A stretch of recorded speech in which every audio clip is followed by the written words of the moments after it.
ठीक है, पिछली क्लास में हम लोगों ने क्या किया था? अ,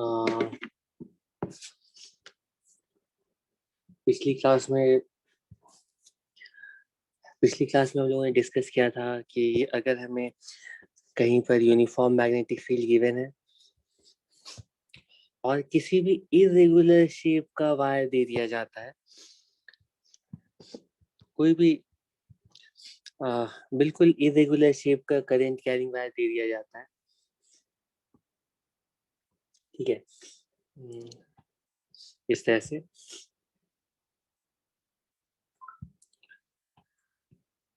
ठीक है, और अब पूछा जाता है कि इस इरेगुलर शेप की वायर के ऊपर मैग्नेटिक फील्ड की वजह से कितना फोर्स एक्ट करेगा, तो हम कैलकुलेट कर सकते हैं। ऑब्वियसली करंट कैरिंग वायर है, तो इसके हर एक पार्ट पर I D L cross P इस तरह से फोर्स एक्ट कर रहा है। तो ओवरऑल इस पूरे इरेगुलर शेप और वायर के ऊपर कितना फोर्स एक्ट करेगा, वो हम completely in magnitude and direction बता सकते हैं इस सिंपल से एक्सप्रेशन से आई एल क्रॉस पी। यहाँ पर नोट करना है कि ये जो एल है, ये इस करंट कैरिंग वायर के लिए डिस्प्लेसमेंट वेक्टर कहलाता है, और ये डिस्प्लेसमेंट वेक्टर मैंने नाम रखा है, अलग बुक्स में शायद कुछ और नाम हो, लेकिन ये वेक्टर एल क्या रिप्रेजेंट करता है कि इनिशियल और फाइनल पॉइंट को ज्वाइन करने वाला वेक्टर। तो ये जो डिस्प्लेसमेंट वेक्टर ये डिसाइड करेगा पूरी वायर के ऊपर टोटल कितना फोर्स एक्ट करेगा। ठीक है, तो एल क्रॉस बी करके चेक करते हैं। आई एल क्रॉस बी क्या, तुम देख सकते हो फोर्स की डायरेक्शन आ रही है inside the plane of board, और फोर्स का मैग्नीट्यूड आ रहा है, दोनों के बीच में एंगल देख करके I L B sine theta. ठीक है, तो inside the plane of board force act करेगा किसके ऊपर, इस वायर के ऊपर। ये जो इरेगुलर शेप का वायर है, इसके ऊपर net force magnetic field downward direction में अप्लाई करेगी। ध्यान देना है कि ये जो फोर्स का एक्सप्रेशन है, ये वायर के ऊपर नेट फोर्स को रिप्रेजेंट करता है। ठीक है, तो अलग अलग पार्ट में अलग अलग तरीके से फोर्स एक्ट कर रहे होंगे, लेकिन सारे फोर्सेस को ऐड करने के बाद करंट कैरिंग वायर के ऊपर, इस करंट कैरिंग वायर के ऊपर जो नेट फोर्स एक्ट करेगा वो डाउनवर्ड डायरेक्शन में इस एक्सप्रेशन से आएगा। ठीक है, ओके, ठीक है। और इसका दूसरा पॉइंट ये भी बताया था कि ये जो एक्सप्रेशन है ना, इससे पहले हम लोगों को बताया गया था, हम लोगों ने देखा था कि अगर कोई स्ट्रेट वायर है, इस स्ट्रेट वायर के ऊपर हमें पहले से पता है, अगर ये स्ट्रेट वायर है तो इसके ऊपर फोर्स का magnitude B I L, force की डायरेक्शन एल क्रॉस बी के अलावा, यानी कि inside the plane of board. ठीक है, लेकिन स्ट्रेट वायर वाला रिजल्ट याद रखने की जरूरत नहीं है, वो सारा रिजल्ट इस एक एक्सप्रेशन में ऑलरेडी छुपा हुआ है। आई L cross be straight wire है, तो उसकी जो लेंथ है ना, वही डिस्प्लेसमेंट वेक्टर भी होगी। ठीक है, एल क्रॉस बी से तुम इस वायर के ऊपर फोर्स कैलकुलेट कर सकते हो। स्ट्रेट वायर का एक और वेरिएशन है, ठीक है, बी आई एल फोर्स तो हम तब निकालते हैं जब स्ट्रेट वायर मैग्नेटिक फील्ड के परपेंडिकुलर है। मान लो मैग्नेटिक फील्ड के किसी एंगल पर रखा हुआ है, स्ट्रेट वायर है लेकिन एंगल पर रखा गया है, कि इस वायर के ऊपर कितना फोर्स एक्ट करेगा, कैसे कैलकुलेट करेंगे बताओ।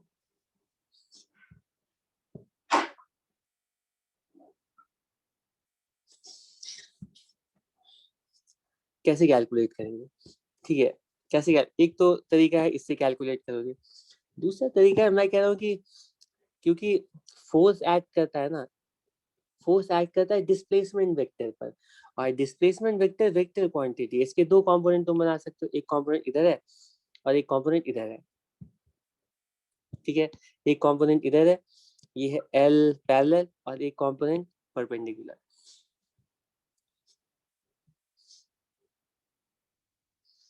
ठीक है, इसके बाद हम बोलते हैं ये जो पैरेलल वाला कंपोनेंट है ना, इसके ऊपर मैग्नेटिक फील्ड कोई फोर्स एक्सर्ट नहीं करेगी। जो भी फोर्स एक्ट करेगा वो परपेंडिकुलर कंपोनेंट के ऊपर एक्ट करेगा। क्यों? क्यों?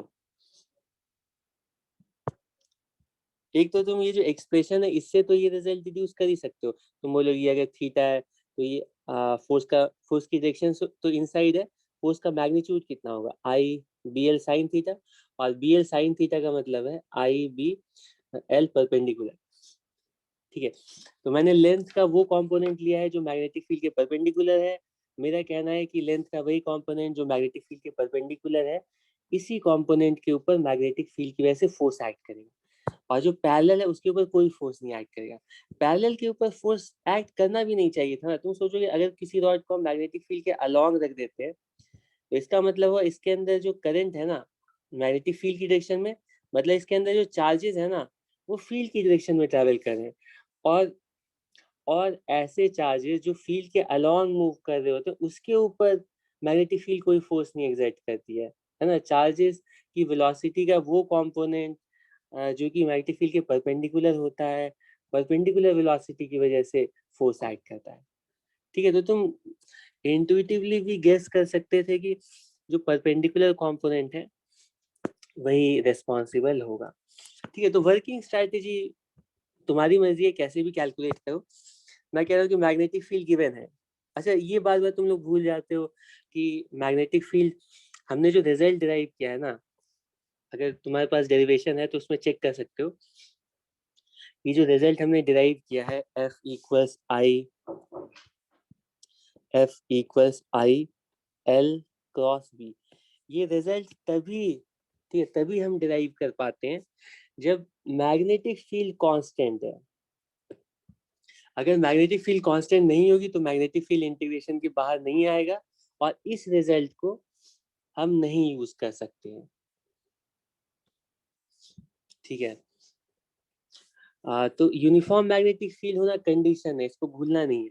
अब यूनिफॉर्म मैग्नेटिक फील्ड में अगर करंट कैरिंग वायर दे दिया गया है तो फोर्स कैलकुलेट करने का जो एक कन्वेंशनल अप्रोच रहेगा वो तो यही रहेगा कि पहले वायर को देख करके डिस्प्लेसमेंट वेक्टर निकाल लिया, और फिर डिस्प्लेसमेंट वेक्टर से इस expression I L cross B से फोर्स की कंप्लीट वैल्यू निकाल ली।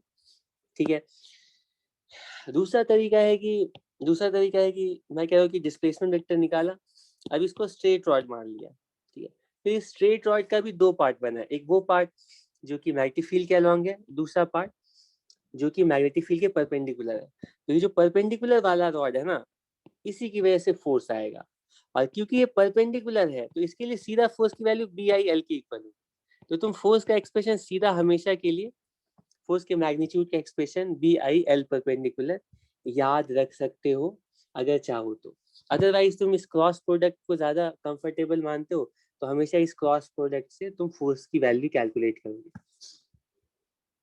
ठीक है, किसी को कोई प्रॉब्लम है? ठीक है, तो हम लोग इस पे आएंगे अभी। थ्योरी वाला पार्ट मैक्सिमम कंप्लीट हो चुका है, एक छोटा सा पार्ट थ्योरी का बचा हुआ है, उससे पहले कुछ क्वेश्चंस। ठीक है, तो क्वेश्चन है, क्वेश्चन में कहा गया है कि हमारे पास वायर को यूज करके, कंडक्टिंग वायर को यूज करके इस तरह का एक ट्रायंगुलर वेज शेप का स्ट्रक्चर बनाया गया है। इसको याद रखना कि ये बिल्कुल सॉलिड नहीं है, ये वायर का फ्रेम है, ये वायर है, ये वायर है ना, इसको यूज करके एक वायर का फ्रेम बनाया गया है। ठीक है, ये वायर का फ्रेम है, ये सॉलिड वेज नहीं है। ठीक, समझ लो कैसे है ये वायर। ठीक है, अब उसके बाद बोला गया है कि इसमें एक बैटरी भी कनेक्टेड है, लेकिन क्योंकि तुम देख सकते हो कि ये क्लोज्ड पाथ नहीं फॉर्म कर रहा है तो बैटरी से कोई करंट पास नहीं होगी। ठीक है, अब इसमें कहा गया इसके ऊपर अब एक हम इस तरह से एक मेटेलिक बार प्लेस करते हैं। ठीक है, तो ये जो दो कंडक्टिंग रेल्स तुम्हें दिख रही हैं, ये जो दो कंडक्टिंग रेल्स दिख रही हैं, ठीक है, इनके ऊपर मेटेलिक बार रखा गया। ठीक है, तो मेटेलिक बार अगर रखा जाएगा तो इससे करंट भी पास होगा। ठीक है। इस मेटेलिक बार की रेजिस्टेंस बता दी गई है R है, तो इससे करंट भी पास होगा। कितना करंट पास होगा? V/R। लेकिन करंट पास होगा तो कोई प्रॉब्लम नहीं है, क्योंकि यहाँ पे मैग्नेटिक फील्ड तो नहीं है, ठीक है। इससे करंट भी पास होगा, लेकिन टाइम के साथ साथ तुम बोलोगे मैकेनिकली, क्योंकि ये जो फ्रेम है इसको हम इमेजिन कर रहे हैं कि बिल्कुल स्मूथ है, तो ये स्लाइड करता हुआ नीचे, ठीक है, जी साइन थीटा से फॉल करेगा। ऑब्वियस है, ठीक है। तो क्वेश्चन में कहा गया है कि हम यहाँ पे एक मैग्नेटिक फील्ड सेटअप करते हैं, मैग्नेटिक फील्ड को ऑन कर देते हैं।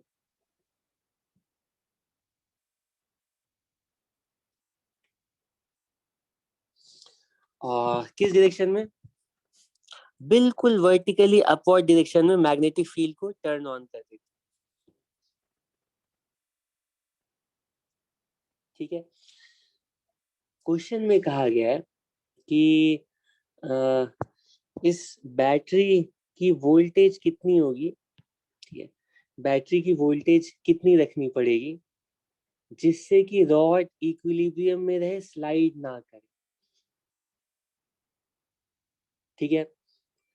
बैटरी की वोल्टेज कितनी रखनी पड़ेगी जिससे कि मेटेलिक बार स्लाइड ना करे?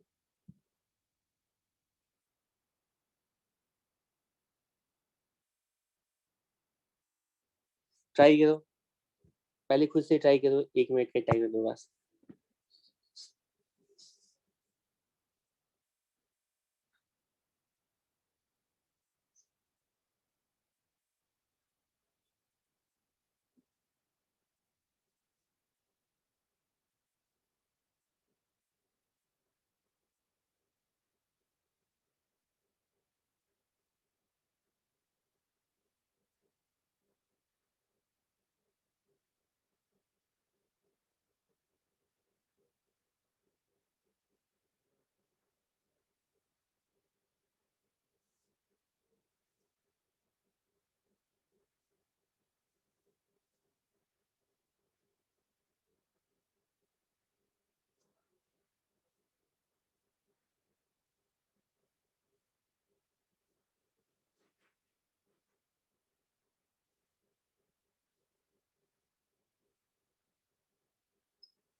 ठीक, किसी ने सॉल्व किया?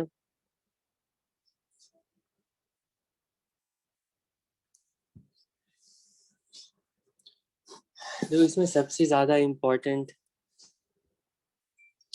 अरे फरकली, तुमने कल भी बोला था कि कंफ्यूजिंग है। मुझे बताओ इसमें कंफ्यूजन कहाँ है? फोर्स की डायरेक्शन में कहाँ कंफ्यूजन है? फोर्स का एक्सप्रेशन है आई एल क्रॉस बी। ठीक है, अगर L cross B cross product की डायरेक्शन निकाल सकते हो, राइट हैंड रूल यूज करना है, फर्स्ट वेक्टर पर पाम को रखना है, फिंगर्स कर्ल करने हैं स्मॉलर एंगल के अलॉन्ग, थंब की डायरेक्शन पॉइंट करेगी क्रॉस प्रोडक्ट की डायरेक्शन। अब तुम्हें अगर डिस्प्लेसमेंट वेक्टर पता चल गया, मैग्नेटिक फील्ड वेक्टर पता चल गया,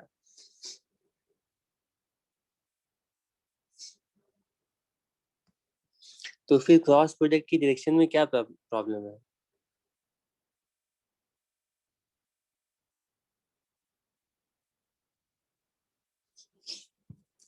है ना? तो तुम पहले डिस्प्लेसमेंट वेक्टर निकालोगे, मैग्नेटिक फील्ड वेक्टर देखोगे, और इन दोनों के अकॉर्डिंग क्रॉस प्रोडक्ट से राइट हैंड रूल यूज करके क्रॉस प्रोडक्ट की डायरेक्शन निकाल लोगे, जैसे इस एग्जांपल को करते हैं। ठीक है, मेरे पास आंसर आ चुके हैं, एक तो चेक करते हैं।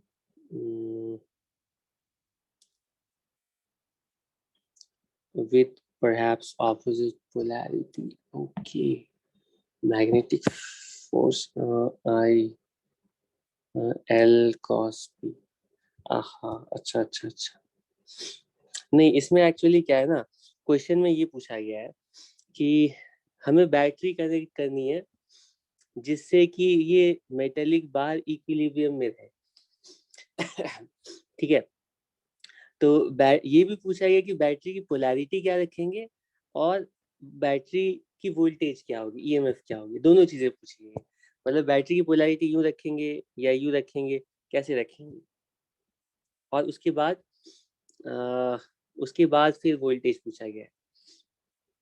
ठीक है, ठीक है, हाँ, इस वजह से हो सकता है तुम लोगों को कंफ्यूजन हो रहा होगा, तो वो कंफ्यूजन तुम्हारा जेन्युइन है, उसके लिए ठीक है, मैं माफी मांगता हूँ तुम लोगों से, क्योंकि ये मेरी गलती है। कि इसको सॉल्व करने के लिए, ये 3D में है, तुम इमेजिन कर पा रहे हो, एक काम करते हैं, हम इसको इसका साइड व्यू ड्रॉ करते हैं। ठीक, इधर से देखते हैं। अगर इस साइड से देखेंगे ना, तो हमें ये ट्रायंगुलर फेस दिखेगा।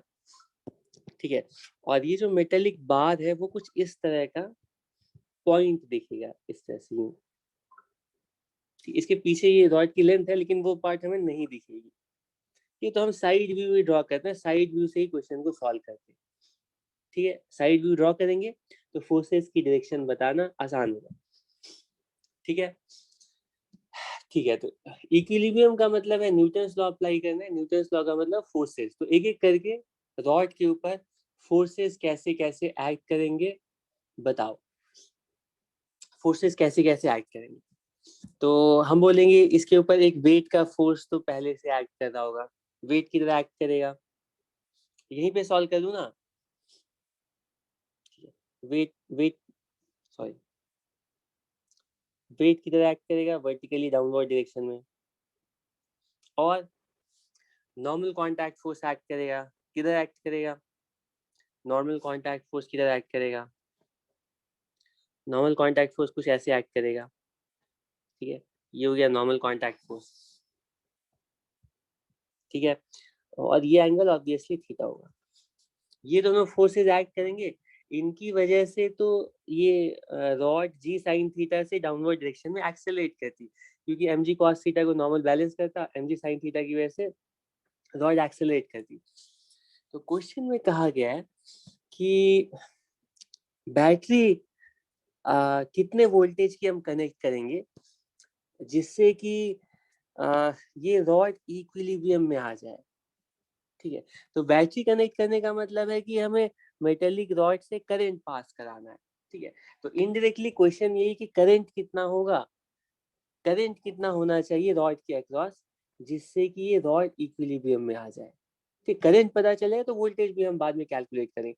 क्वेश्चन हमारा ये है कि करंट की वैल्यू कितनी होनी चाहिए और करंट की डायरेक्शन किधर होनी चाहिए जिससे कि रॉड इक्विलिब्रियम में रहे। ठीक है, तो हम सोचें करंट इसमें दो, या तो इधर से पास करेगा कुछ ऐसे करके, है ना, या फिर इधर से पास करेगा। तो दोनों डायरेक्शन पॉसिबल है। इन्हीं दोनों डायरेक्शन को अगर हम साइड व्यू में ड्रॉ करेंगे, तो पहली वाली जो डायरेक्शन है वो inside the plane of board होगी करंट की, और दूसरी वाली जो डायरेक्शन है वो outside the plane of board होगी करंट की। ठीक है, ठीक है। तो इसमें से सबसे पहले हम पता लगाते हैं कि करंट की डायरेक्शन क्या होनी चाहिए, इनवर्ड होनी चाहिए या आउटवर्ड होनी चाहिए, जिससे कि रॉड इक्विलिब्रियम में रहे। ठीक है, तो एक एक करके करंट की वही डायरेक्शन होनी चाहिए जिसकी वजह से रॉड के ऊपर मैग्नेटिक फोर्स आ करके रॉड को इक्विलिब्रियम में लाए। तो अगर हम करंट की पहली वाली डायरेक्शन इमेजिन करते हैं, अगर करंट मान लो inside the plane of board पास कर रहा है, कि करंट ऐसे पास कर रहा है, इसको हटा दो। मान लो रॉड के अंदर करंट यूं पास कर रहा है, magnetic field vertically upward direction में है। तो इस रॉड के ऊपर जरा देख करके बताओ कि मैग्नेटिक फोर्स की डायरेक्शन किधर आएगी। मैग्नेटिक फोर्स की डायरेक्शन होती है, मैग्नेटिक फोर्स की डायरेक्शन होती है एल क्रॉस बी के अलावा, क्योंकि current inside the plane of board है। Good, current inside the plane of board है, तो वेक्टर एल जो होगा ना, वो भी इस रॉड के लिए inside the plane of board होगा। हम बोलेंगे L inside the plane of board है और मैग्नेटिक फील्ड अपवर्ड है, तो L cross B right hand rule से अगर करेंगे तो एल क्रॉस बी की डायरेक्शन, मैग्नेटिक फोर्स की डायरेक्शन कुछ इधर की तरफ आएगी, मैग्नेटिक फोर्स इधर। ठीक है, जिसका मतलब है कि अगर रॉड के अंदर, रॉड के अलोंग करंट अंदर की तरफ पास कर रहा है ना, कुछ इस तरह से पास कर रहा है, कुछ इस तरह से पास कर रहा है, तो रॉड के ऊपर मैग्नेटिक फोर्स भी इधर एक्ट करेगा। और अगर मैग्नेटिक फोर्स इधर एक्ट कर रहा है तो तुम देख करके बता सकते हो ऐसे फोर्सेस की वजह से तो ये ये रॉड कभी भी इक्विलिब्रियम में नहीं आ पाएगा, क्योंकि mg sin थीटा ऑलरेडी इसको डाउनवर्ड डायरेक्शन में पुल कर रहा था, और अब मैग्नेटिक फोर्स का कंपोनेंट भी down the incline he act कर रहा है, जिससे कि ये और ज्यादा तेजी से डाउनवर्ड डायरेक्शन में एक्सेलरेट करेगी।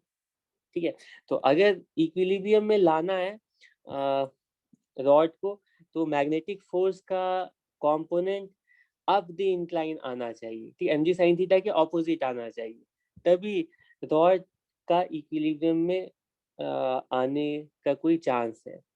ठीक है, तो दूसरी पॉसिबिलिटी क्या है, करंट अगर ऑपोजिट डायरेक्शन में पास करे, करंट यूं नहीं, करंट कुछ इधर की तरफ पास कर रही है, तो साइड व्यू में हमें करंट बाहर की तरफ आता हुआ दिखेगा, रॉड के अंदर करंट की डायरेक्शन की तरफ बाहर की तरफ है। ठीक है, तो इस केस में वेक्टर एल किधर होगा, वो बाहर की तरफ होगा, बी किधर होगा, अपवर्ड डायरेक्शन में होगा। एल क्रॉस बी करेंगे, राइट हैंड रूल से मैग्नेटिक फोर्स इस बार किधर आ रहा है, इधर की तरफ आ रहा है, मैग्नेटिक फोर्स इधर की तरफ आ रहा है, मैग्नेटिक फोर्स इधर की तरफ।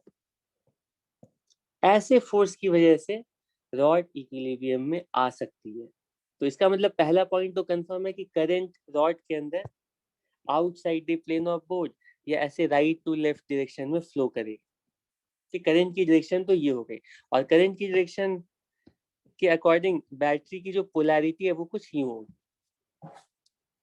ठीक है, ये ए और बी यहाँ पे बताया गया था, तुम्हें बोलना होगा बी को हमें हायर पर रखना पड़ेगा, ए को लोअर पर रखना पड़ेगा, तभी रॉड इक्विलिब्रियम में आ सकता है।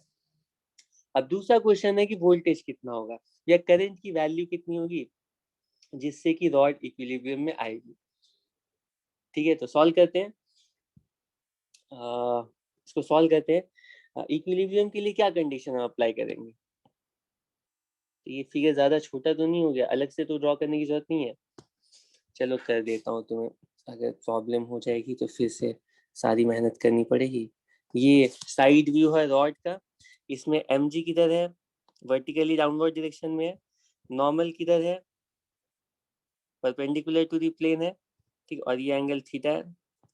और अब मैग्नेटिक फोर्स किधर है, क्योंकि करंट बाहर की तरफ इससे पास कर रहा है, ठीक, करंट यहाँ पर बाहर की तरफ आ रहा है, तो मैग्नेटिक फोर्स किधर एक्ट कर रहा है, बिल्कुल कुछ इस तरह से, कि फोर्स की डायरेक्शन बिल्कुल क्लियर होनी चाहिए, तुम्हें यहाँ पे पता होना चाहिए कि जो डिस्प्लेसमेंट वेक्टर है वो बाहर की तरफ यूं है एल, और मैग्नेटिक फील्ड वेक्टर कुछ यूं है वर्टिकली अपवर्ड डायरेक्शन में, तो L क्रॉस B के बाद मैग्नेटिक फोर्स की डायरेक्शन बिल्कुल हॉरिजॉन्टल टुवर्ड्स लेफ्ट कुछ ऐसी आएगी। ठीक है, वही डायरेक्शन मैंने रॉड के ऊपर ड्रॉ किया। ठीक है, तो डायरेक्शन के अकॉर्डिंग तुम्हें ये भी समझ में आएगा कि ये वाला जो एंगल है ना, ये एंगल थीटा है। इक्विलिब्रियम के लिए कंडीशन अप्लाई करेंगे, सारे फोर्सेस बैलेंस होने चाहिए। तो वर्टिकल डायरेक्शन में हमें बैलेंसिंग से कुछ नहीं मिलेगा, क्योंकि वहां पे नॉर्मल कांटेक्ट फोर्स अननोन है, हमें मैग्नेटिक फोर्स में इंटरेस्ट है। तो कंडीशन लगाएंगे कि मैग्नेटिक फोर्स का जो अप द इंक्लाइन कंपोनेंट है cos थीटा, वो mg sin थीटा के इक्वल होगा।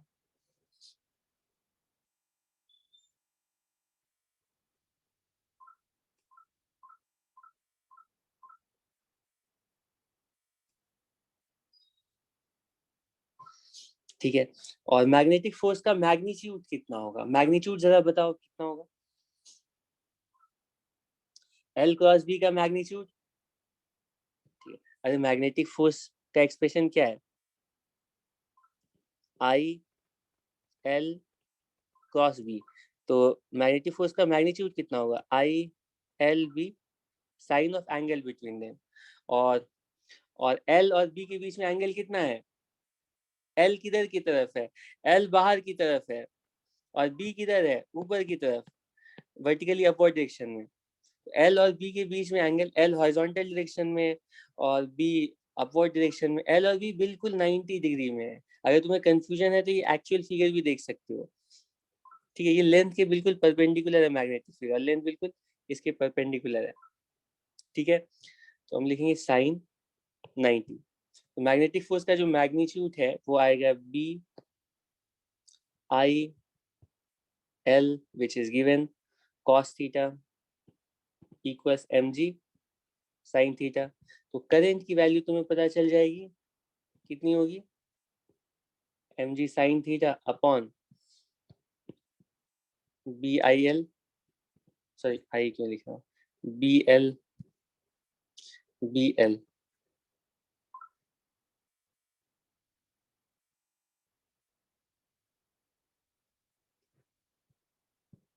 ठीक है, और ये जो साइन थीटा है ना, ये कॉस थीटा, ये टैन टैन थीटा हो जाएगा। आई की वैल्यू पता चल गई, तो वोल्टेज की वैल्यू आई आर की इक्वल लिखोगे, आई आर। तो ये तुम्हारा आंसर हो जाएगा। इसमें किसी को कोई प्रॉब्लम है?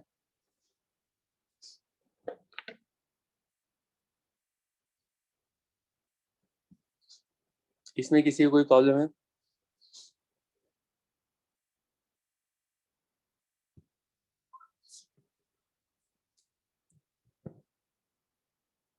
कोई प्रॉब्लम नहीं है?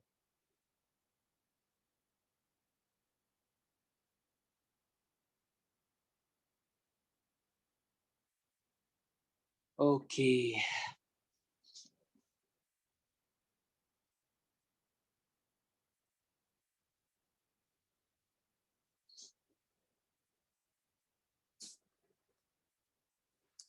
ठीक है, नेक्स्ट क्वेश्चन है, इसको ट्राई करो। क्वेश्चन में बताया गया है कि यहाँ पर हर जगह पर यूनिफॉर्म मैग्नेटिक फील्ड एग्जिस्ट कर रही है, और यूनिफॉर्म मैग्नेटिक फील्ड एग्जिस्ट कर रही है, और मैग्नेटिक फील्ड की जो डायरेक्शन है वो, मैग्नेटिक फील्ड की जो डायरेक्शन है वो outside the plane of board है। मैग्नेटिक फील्ड हर जगह पर outside the plane of board है। ठीक है, और यहाँ पर बताया गया कि यहाँ पर एक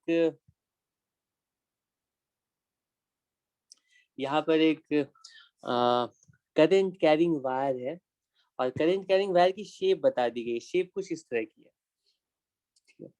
करंट कैरिंग वायर की जो शेप है वो, उसके दो पार्ट्स हैं। इसके दो पार्ट्स हैं, एक इस तरह से सेमी सर्कुलर पार्ट है, ठीक है, और एक पार्ट है ऐसे स्ट्रेट पार्ट है। ठीक है, वायर करंट कैरिंग वायर की शेप बता दी गई है, वो कुछ इस तरह की है, ये जैसे ड्रॉ की है। और क्या क्या चीजें बताई गई है?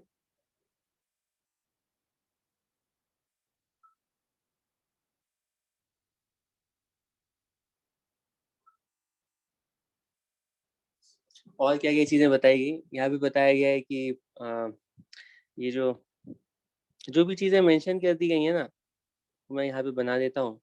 और इसके लिए रेडियस है,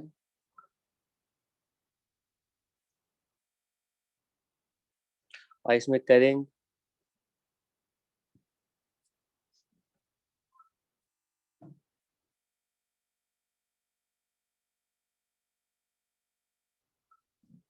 ठीक है। और कुछ भी नहीं बताया गया। क्वेश्चन में फोर्स, इस करंट कैरिंग वायर के ऊपर फोर्स कैलकुलेट करना है। आंसर बताओ जल्दी।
I B L plus two R. Good good good good good, very good. ठीक है, तो एक तरीका है कि हम अलग अलग कैलकुलेट करें, लेकिन मैं कह रहा हूँ अलग अलग कैलकुलेट करने की क्या ज़रूरत है। हम डायरेक्टली, ये हमारा इनिशियल पॉइंट फाइनल पॉइंट है, तो डायरेक्टली हम डिस्प्लेसमेंट वेक्टर, क्योंकि इरेगुलर शेप का वायर है ये, तो क्योंकि स्ट्रेट वायर तो है नहीं, इरेगुलर शेप का वायर है, तो एक बार में हम फोर्स वेक्टर कैलकुलेट कर सकते हैं। कैसे? डिस्प्लेसमेंट वेक्टर निकाल कर। और डिस्प्लेसमेंट वेक्टर हमारा कैसा होगा? इनिशियल से फाइनल को ज्वाइन करने वाला वेक्टर कुछ ये है, ठीक है। और डिस्प्लेसमेंट वेक्टर पता चल गया, तो आई एल क्रॉस बी करेंगे, उससे फोर्स की डायरेक्शन मैग्नीट्यूड दोनों निकल जाएगा। सबसे पहले फोर्स की डायरेक्शन, डिस्प्लेसमेंट वेक्टर इधर है, डिस्प्लेसमेंट वेक्टर कुछ इधर है, और मैग्नेटिक फील्ड वेक्टर कुछ, सॉरी क्या कर रहा हूँ, डिस्प्लेसमेंट वेक्टर इधर है, magnetic field vector outside the plane of board. तो एल क्रॉस बी करेंगे, तो फोर्स की डायरेक्शन आएगी यूं ऊपर की तरफ, ये मैग्नेटिक फोर्स की डायरेक्शन आएगी। मतलब इस पूरे वायर को ना मैग्नेटिक फील्ड अपवर्ड डायरेक्शन में इस तरह से पुश कर रही होगी, मैग्नेटिक फील्ड अपवर्ड डायरेक्शन में इस तरह से पुश कर रही होगी, नेट फोर्स अपवर्ड डायरेक्शन में, ठीक है। तो नेट फोर्स की जो डायरेक्शन है वो तो कुछ अपवर्ड है ऐसे। मैग्नीट्यूड कितना होगा नेट फोर्स का? मैग्नीट्यूड कितना होगा? तो मैग्नीट्यूड होगा, फोर्स की एक्सप्रेशन से हम लिखेंगे आई एल क्रॉस बी, और एल क्रॉस बी का मैग्नीट्यूड। तो यहाँ पे जो डिस्प्लेसमेंट वेक्टर है और मैग्नेटिक फील्ड वेक्टर है, ये दोनों एक दूसरे के परपेंडिकुलर है, तो फोर्स का जो मैग्नीट्यूड है वो आई एल बी साइन 90, ठीक है। और यहाँ पे एल का मतलब है ये वाली लेंथ, और ये लेंथ कितनी है? ये एल प्लस टू आर है। तो फोर्स का मैग्नीट्यूड लिखेंगे I L plus two R multiplied by B, ये फोर्स का मैग्नीट्यूड है। और डायरेक्शन किधर है? वाई एक्सिस के अलोंग, उसमें जे कैप लगा दो, ये तुम्हारा कंप्लीट आंसर है, ठीक है। तो जाते जाते एक और लास्ट क्वेश्चन पूछता जाता हूँ, जो कि हमारा अगला टॉपिक होगा। मैग्नेटिक फील्ड यहाँ पर एग्जिस्ट कर रही है, यूनिफॉर्म मैग्नेटिक फील्ड है, यूनिफॉर्म मैग्नेटिक फील्ड है, ठीक है। और हमारे पास एक करंट कैरिंग वायर है, फोर्स पूछा गया है आई एल क्रॉस बी से कैलकुलेट कर दिया। अब इस वायर को ना हम फोल्ड करते हैं, कि बेंड करते हैं, बेंड करके सेमी सर्कल बना देते हैं। फोर्स पूछा गया है, कैलकुलेट करेंगे, कुछ ना कुछ नेट फोर्स आएगा, मैग्नीट्यूड डायरेक्शन कुछ ना कुछ आएगी। यहाँ पर नहीं रुकते हैं, हम बोलते हैं कि इसको बेंड करके ना एक लूप बना देते हैं।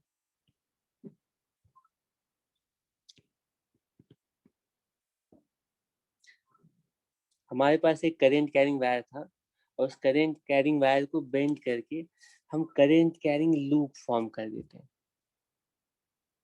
तो क्वेश्चन ये है कि इस करंट कैरिंग लूप के ऊपर नेट फोर्स कितना एक्ट करेगा।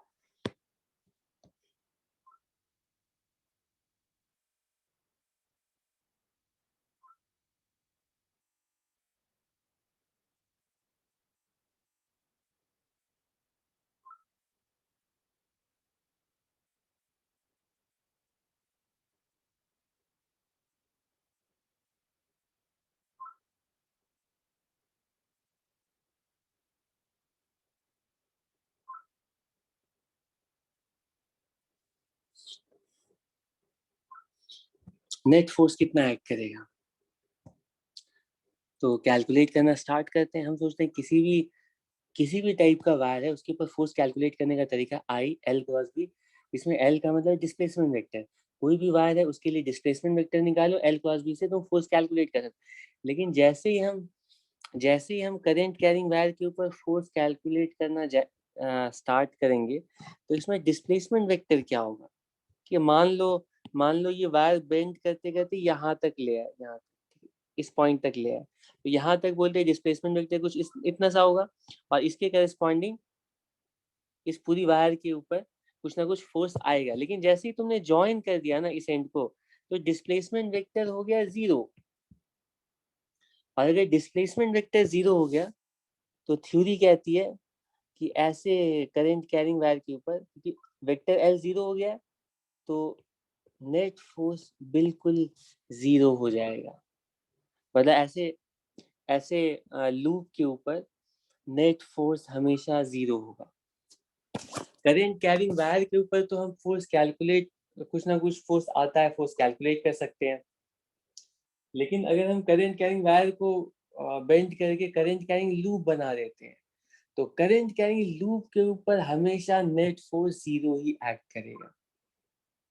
ठीक है, मेरा दूसरा क्वेश्चन है, ऐसा कर सकता है ना तुम, अगर तुम्हें कंफ्यूजन है तो ट्राई करो ना। चलो मैं एक एग्जांपल देता हूँ, ये लूप तो बिल्कुल सर्कल है तो थोड़ा टाइम लगेगा, लेकिन मैं कह रहा हूँ चलो हम ऐसा लूप ले लेते हैं, ठीक है, चेक करते हैं कि थ्योरी सही है या नहीं। तो तुम बोलोगे ये जो पैरेलल वाले पार्ट हैं, ए बी और C D, wire A B और वायर सी डी, इन दोनों के ऊपर तो फोर्स 0 होगा ही, क्योंकि ये मैग्नेटिक फील्ड के अलॉन्ग है। लेकिन एडी के ऊपर, डीए के ऊपर, बीसी के ऊपर नॉन जीरो फोर्स होगा। तो इन दोनों के ऊपर फोर्स कैलकुलेट कर सकते हैं। फोर्स कैलकुलेट करते हैं, कितना फोर्स एक्ट करेगा, कितना फोर्स एक्ट करेगा।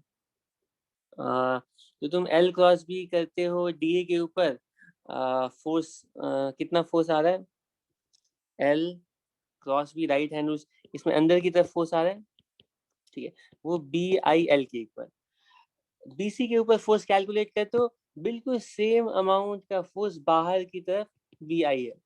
तो तुम जब सारे साइड्स के ऊपर फोर्सेस को ऐड करोगे, तो नेट फोर्स 0 ही आएगा। तो ये तो मैं बिल्कुल एक बहुत ही सिंपल सिमेट्रिक शेप के लिए बता रहा हूँ। लेकिन किसी भी शेप का वायर है ना, उसके हर एक एलिमेंट पे फोर्सेस को ऐड करोगे, अगर अगर ये वायर मिल करके कंप्लीट लूप फॉर्म कर रहे हैं, तो इसके ऊपर नेट फोर्स हमेशा 0 आना है।